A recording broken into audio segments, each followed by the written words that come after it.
Even the Rockabilly film. Or even the Rockabilly film. We should, well Yeah. plug Beth's Rockabilly film. Welcome to the Club, the Women of Rockabilly, which we were fortunate enough to screen here at Diva. Sorry you missed it if you didn't come. But it is a wonderful film, and it's very much about that culture. You'd think that CMT would snatch it up, but Right. it's the look of it is not what they're after. Yeah, it's a very subtle thing too. I mean, it's and a lot of people asked about that when I was trying to find funding. What about country music television? Mm-hmm. I was like, it's not what they do. Mm-hmm. And I don't, like, again, don't mean it as a criticism. It's just Mm-hmm. not what they do. And I knew that what I wanted to say in the film, and that it was as much about where women were at in terms of a sense of liberation. Mm-hmm. You know, where they were in the 50s. And where these women are today, who are now in their 60s and 70s. Mm-hmm. I wanted to show that trajectory through the music and through their own lives. Mm-hmm. CMT's not interested in that. Yeah. You know, they want to know what the hits are, Yeah. understandably, and they want to know who these people are. I mean, one of the biggest criticisms I got of the film when I was trying to get it funded was people said, well, are there any names in it?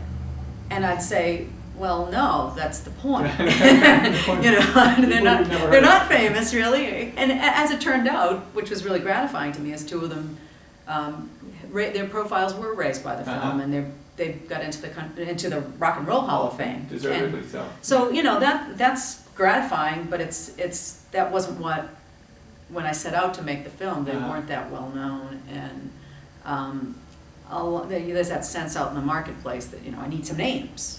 Where are the names? Right. It's not about names. Which is why when I take my kids to see an animated film, there's some big name star for the voiceover. Right. Could be anybody, really. It could be anybody. But it's got to be the big name.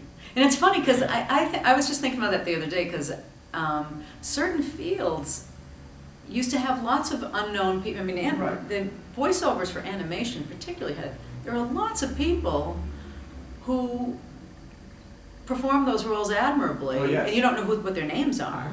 And I was thinking also in terms of Broadway. Now Mm-hmm. you've got Lucy Liu in some new show. Mhm. It's like there used to be fine Broadway actors that just They filled can that survive role. on that, Yeah, yeah. but now you have to have a name in a Broadway, in like a stage play. Right. Arthur Miller, and you have to have Lucy Liu in it or something. Actually it wasn't Scarlett Johansson. So it's like, okay, I guess.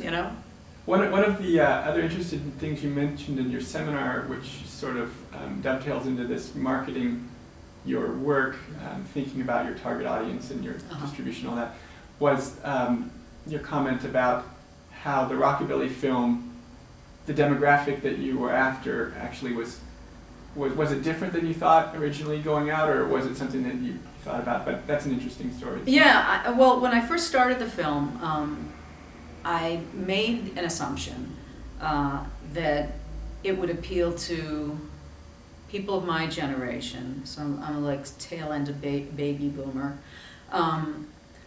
So I thought it would appeal to people who lived through that time period. Mm-hmm. So at that time there were people in their 60s. And then there'd be people who lived through what I think of as the first big rockabilly revival of the 80s. Mm-hmm. Where like the Blasters and Dave Right. Alvin and the Stray Cats and all Yeah. those guys, the sort of punk rockabilly scene. Right.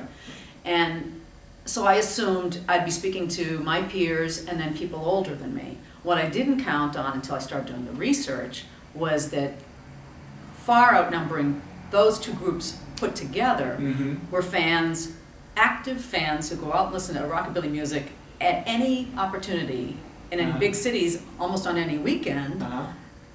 In droves, and they're 18 to 35-year-olds. Okay. And that was such a huge revelation and so exciting, because all of a sudden I realized, this film has a bigger scope than I realized. It spans generations from 18 years old to 70. Mm-hmm. So I was thrilled. I had no idea. And so much of my work got done in the presence of people of the younger demographic. Mm-hmm. I went to this thing, Viva Las Vegas, for a few years in a row to shoot, because so many of the the performers I was trying to film were now being asked to perform there in front of this young audience.